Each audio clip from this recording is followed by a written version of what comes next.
The commission's responsibility was to find the facts. When the independent commission released its final report on the Lewiston mass shooting last August, it included dozens of pages detailing what led up to the tragedy and how law enforcement responded.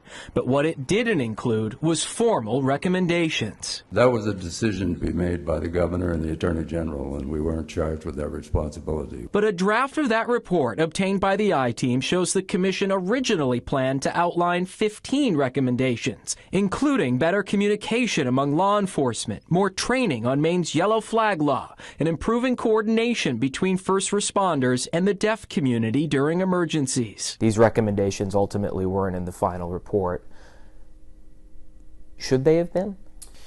I don't think so, because the commission should have focused on what it and only it could do, which is to get to the facts, what happened and why. Josh Filler, a Homeland Security expert, says the draft recommendations weren't groundbreaking, calling them common sense measures emergency officials were already discussing before the final report was released. I was not surprised by what I saw, and I agreed with virtually all of it. Because if we're not learning from this, everyone's failed. Colonel William Ross with the Maine State Police says since the tragedy, they completed their own after-action review, which had some similar recommendations.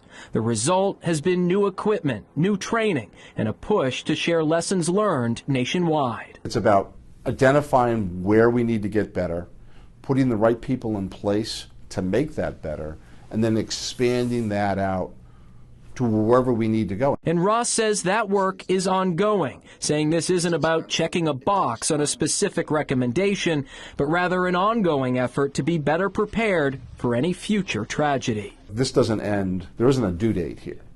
You can come back 5 years from now, and hopefully I will be talking for 3 hours of we've continually grown with this. The Maine State Police says while many of those changes are already underway, others will depend on funding. They're waiting on the current budget process to determine whether additional training, staffing, and equipment upgrades can move forward. For the I-Team, I'm Dan Lamparello.